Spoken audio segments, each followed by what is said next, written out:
आज की वीडियो में मैं पोस्टमार्टम करूंगा हमारे premium fast bowler Shaheen Shah Afridi का, क्योंकि इन पे बात करना भी बहुत ज़रूरी है। पहले मुझे ये बहुत पसंद थे, मतलब वो 2021 का वर्ल्ड कप मुझे याद है किस तरीके से ये ग्राउंड के अंदर भागते हुए आ रहे थे, कितने मतलब पम्प्ड अप थे ये। और अब मैं इनको देखता हूँ तो मुझे अफसोस होता है इनके ऊपर।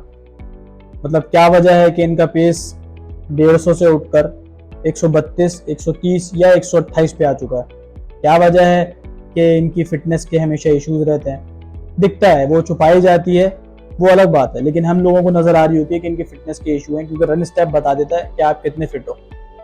तो मतलब इन चीज़ों के ऊपर मैं बात करूंगा। सबसे पहला पॉइंट कि आपका पेस कहाँ गया। जब आप 2021 का T20 वर्ल्ड कप खेल रहे थे, तो आप जब ग्राउंड में आ रहे थे तो आपका रन स्टेप देख के मतलब एक अलग से खुशी हो रही थी, मतलब आप अलग से एनर्जाइज लग रहे थे, पम्प्ड अप लग रहे थे। ये सारी चीज़ें थी। उस वक्त आप 150 पे बॉल करते थे, 150 पे आपका बॉल अंदर आता था।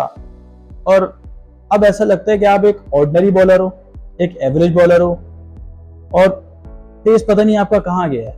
क्योंकि आप बगैर पेस के आप कितनी भी अच्छी बॉलिंग कर लो, आपको स्विंग नहीं मिलेगी। समझ रहे हो ना बात को।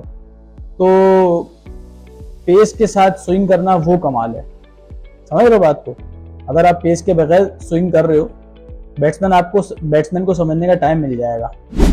तो पहले का शाहीन शाह अफरीदी बैट्समैन को समझने नहीं देता था, और अब शाहीन शाह अफरीदी बैट्समैन को इतना टाइम देता है कि उसको पुल पे छक्के पड़ रहे होते हैं, उसको डेथ ओवर में आके छक्के पड़ रहे होते हैं। तो शाहीन शाह अफरीदी ने बैट्समैनों को टाइम दे दिया अपना पेस कम करके। दूसरा पॉइंट, डेथ ओवर्स का मसला।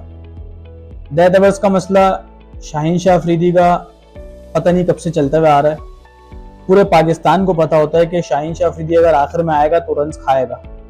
वो पीछे का छक्का खाएगा, वो सामने का छक्का खाएगा, वो लेग का छक्का खाएगा, वो कुटेगा। पूरे पाकिस्तान को ये बात पता होती है। T20 वर्ल्ड कप की एग्जाम्पल ले लो आप। श्रीलंका वाले मैच में क्या हुआ था, आखिरी ओवर में 28 रन चाहिए थे, वो तो एम्पायर का भला हो कि उसने वाइड नहीं दी, तो शाहीन शाह अफरीदी बच गए, एक वो बॉल काउंट हो गई। वरना तो फिर वो 28 रन शाहीन शाह अफरीदी ने दे दिए थे। और मैं लिख के देने को तैयार हूँ कि पूरा पाकिस्तान यही दुआ कर रहा था कि शाहीन शाह अफरीदी 28 रन पूरे खा ले, क्योंकि हमारी भी इनसे जान छूटने का कुछ ऑप्शन होता है ना। लेकिन खैर, एम्पायर ने वाइड नहीं दी, वो बॉल काउंट हो गई, तो यहाँ पे शाहीन शाह अफरीदी बच गए। लेकिन शाहीन शाह अफरीदी का डेथ ओवर का मसला पता नहीं कब से चलता हुआ आ रहा है, और ऐसा लग रहा होता है कि शाहीन शाह अफरीदी प्रेशर में कभी परफॉर्म नहीं करेगा। अगर एक नॉर्मल मैच होगा ना, और पता है कि पाकिस्तान जीत जाएगा, उसमें शाहीन शाह अफरीदी एक अलग ही दिख रहा होगा। और जहाँ पे डू एंड डाई मैचेस होंगे या प्रेशर वाली सिचुएशन बनी हुई होगी, वहाँ पे शाहीन शाह अफरीदी आगे रन लीक कर देगा। मतलब इतनी बिखरी हुई बॉलिंग, कोई लेंथ नहीं, यॉर्कर मारने के चक्कर में फुल टॉस कराए जा रहे हैं। तो डेथ ओवर का मसला तो है शाहीन शाह अफरीदी का। तीसरा और सबसे इंपॉर्टेंट मसला इनकी फिटनेस का मसला है, क्योंकि एक फास्ट बॉलिंग स्किल्स में सबसे ज़्यादा डिमांडिंग चीज़ जो होती है वो होती है फिटनेस। और जो पाकिस्तान को नज़र आ रहा है, पूरे पाकिस्तान को नज़र आ रहा है कि शाहीन शाह अफरीदी कंप्लीट फिट नहीं है। तो अगर आप फिट नहीं होगे तो आप डिलीवर कैसे करोगे, आप अर्ली ब्रेक थ्रू किस तरीके से दोगे, आप अपना पेस डेवलप किस तरीके से करोगे, आप अपने बॉलिंग के अंदर लेंथ कैसे लेकर आओगे, ये सारी चीज़ें। तो आपका फिट होना बहुत ज़रूरी है। अगर आप फिट नहीं हो तो माजरत के साथ आपकी पाकिस्तान टीम में जगह नहीं बनती। लेकिन आकिब जावेद ने एक पॉलिसी बनाई है, डोमेस्टिक पॉलिसी के फिटनेस पॉलिसी, कि जो प्लेयर फिट होगा वो क्रिकेट खेलेगा। लेकिन शाहीन शाह अफरीदी तो फिट नहीं है, आकिब जानी। तो कब ड्रॉप हो रहा है शाहीन शाह अफरीदी, पूरे पाकिस्तान को पता है कि शाहीन शाह अफरीदी फिट नहीं है। तो अपने प्लेयर्स पे जब आए तो भाई उस चीज़ पे अमल करना कि अगर कोई प्लेयर फिट नहीं है तो उसको भी टीम से निकालो, चाहे वो आपका फेवरेट प्लेयर हो या आपकी फ्रेंचाइज का एक प्रीमियम स्टार हो या सुपर स्टार हो, तो उसको भी टीम से निकालो। समझ रहे हो ना बात को। मसले की बात बताऊँ क्या है, मसले की बात ये है कि भाई चलो आप सही है, आप अनफिट हो, आप फिर भी टीम में खेल लो, सही है, चलो कोई मसले वाली बात नहीं है। ये लोग एक्सेप्ट भी नहीं करते। समझ रहे हो? ये लोग मानते भी नहीं है। अगर हम इंटरव्यू में या प्रेस कॉन्फ्रेंस में इससे कोई सवाल हो जाए कि आपका पेस नीचे आया हुआ है, आपकी फिटनेस के इशू है, तो ये लोग डिनाइल में जिंदा है और ये लोग मानते ही नहीं है कि भाई मेरा पेस कम हुआ हुआ है या मैं फिट नहीं हूँ।